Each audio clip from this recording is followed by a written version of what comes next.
All right, well, let's talk about our first story of the day, shall we, Shane? Sweet. Yeah.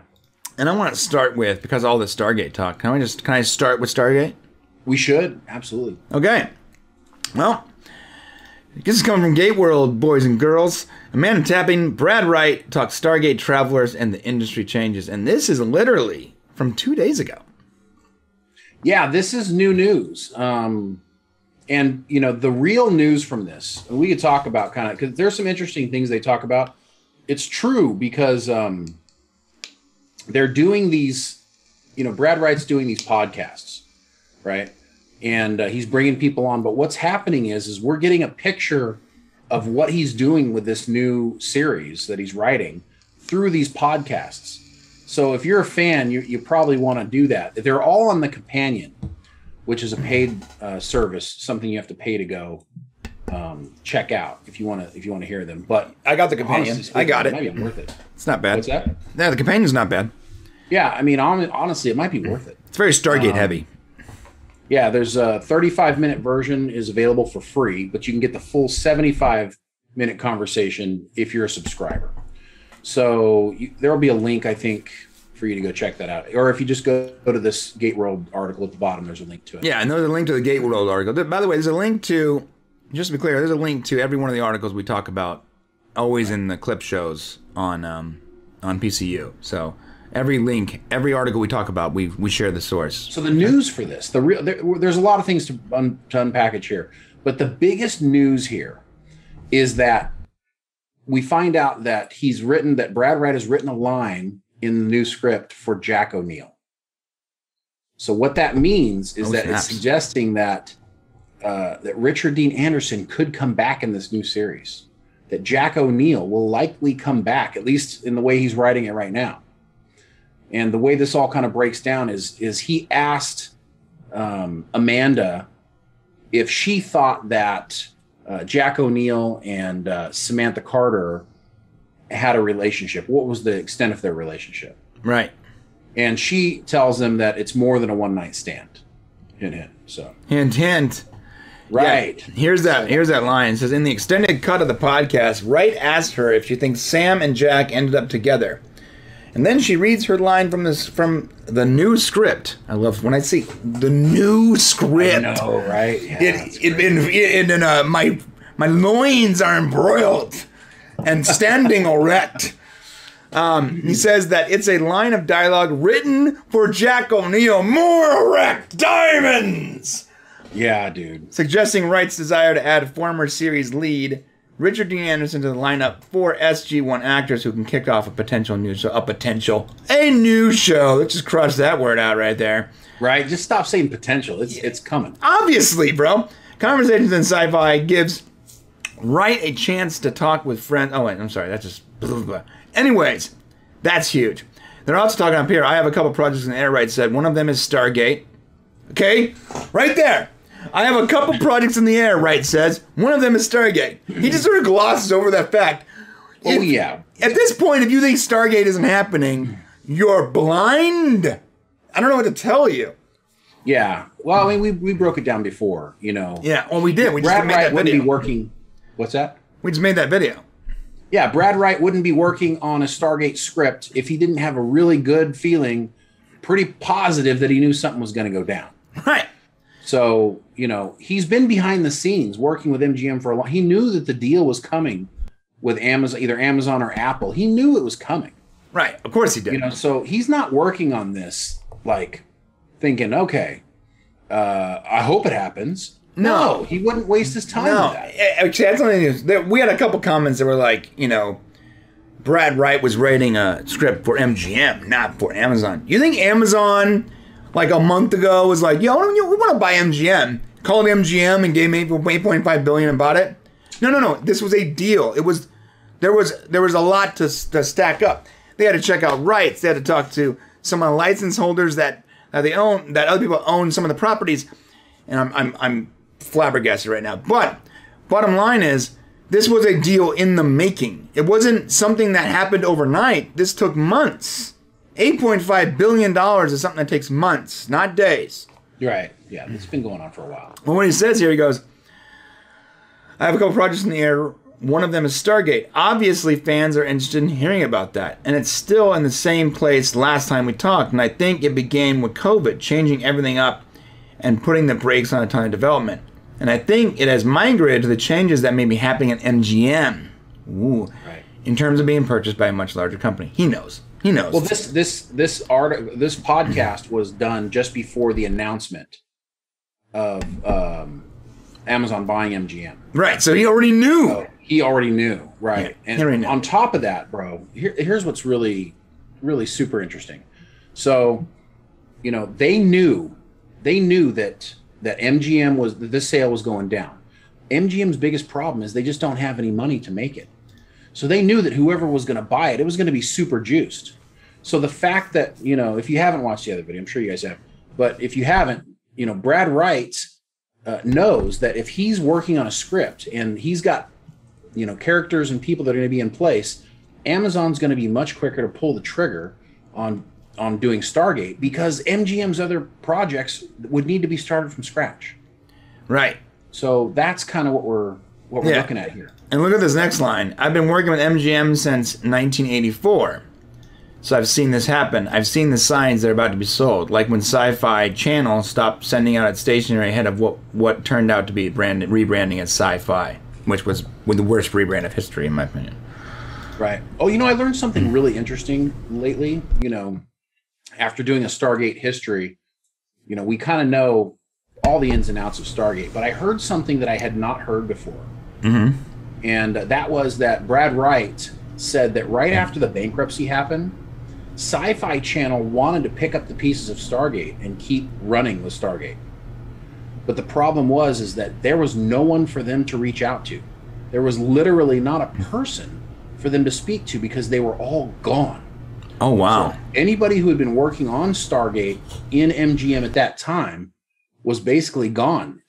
Sci-Fi tried to reach out to see how they could continue doing Stargate. But, you know, the new leadership there, as we know, was not interested, and there was nobody for them to talk to, so it just didn't happen. Yeah. Hey, surprise, surprise, MGM failed again. It's such a weird thing. It's such a good thing that MGM is being bought by Amazon. And especially, I'm really glad they were bought by Amazon and not Apple, because had they been bought by Apple... Oh, God. You know, we don't even know when something would have been produced.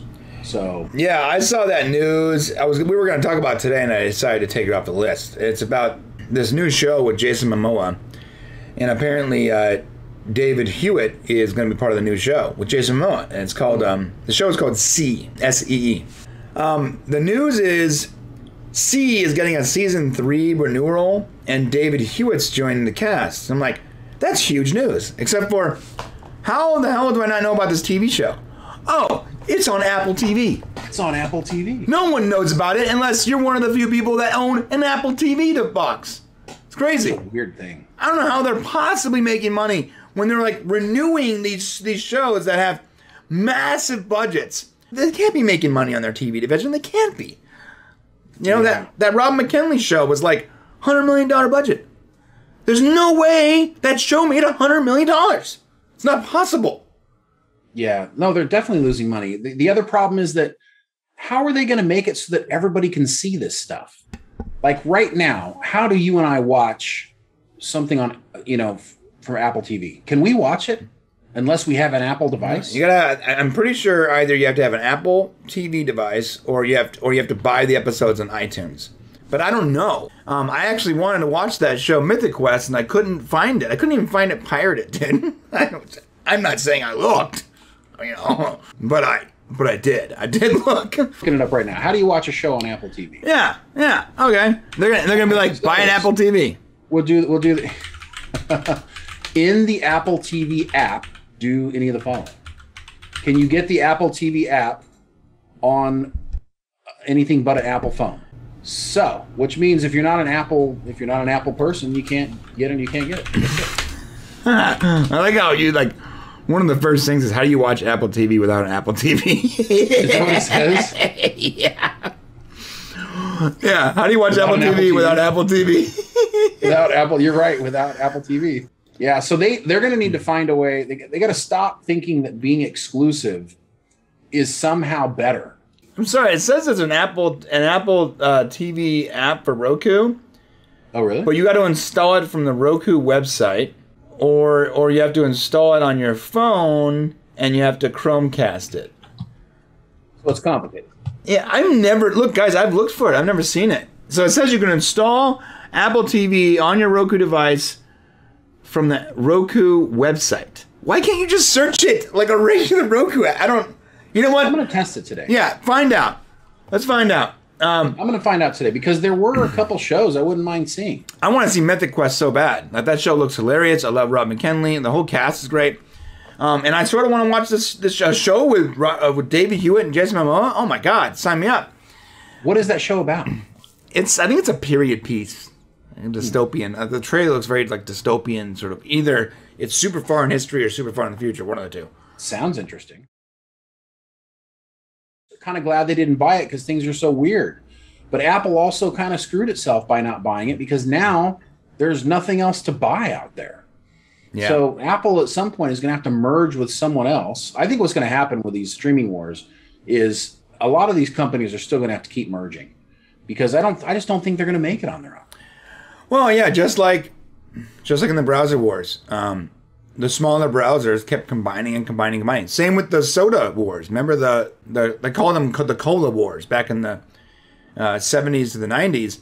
You know, Pepsi Cola and Coca-Cola were a top dog, right? Can you imagine somebody coming along and knocking off Pepsi or Coke? Well, so Pepsi Cola and Coca-Cola are top dog, and they were top dog for years. What happens is you had like companies like Dr. Pepper, Sprite, 7-Up, Snapple, Mountain Dew, a lot of companies, right? The way Dr. Pepper, for instance, got 18%, like they have 18% of the market share today. It's a big deal for Dr. Pepper. Well, what they did was a lot of the smaller brands kept buying each other. Coca-Cola tried to buy Dr. Pepper, and the acquisition was blocked by the government because of antitrust laws. And I'm not sure what companies bought what, but basically, Dr. Pepper was bought by the company that owns 7-Up, then who bought Snapple, and then who bought Crush and AMW. Few moments later. And so the way they got 18% of the market share was by buying up a bunch of smaller brands. Same thing's going to happen. Same exact thing is going to happen. A lot of these things are going to end up, conglomerating, coming together. You already see what Discovery got thrown into something. These different bigger channels that we've had on our cable are also going to start getting sucked in. Yeah. How does that work? I own Discovery Plus. So what happens to the Discovery Plus that I've already paid a year for?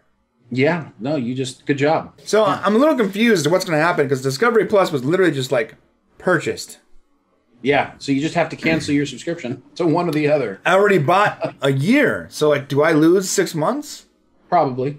Which is like, anyways. Well, I can't wait for the Science Channel. You know how hard to get Discovery and Science? You had to pay extra through cable to get those channels. And Sci-Fi, there is still not a place to get the Sci-Fi network. And I know the Sci-Fi network is a shadow of its former self, but there's still some good, decent shows on there. Like, you got the Science Channel has Mythbusters, right?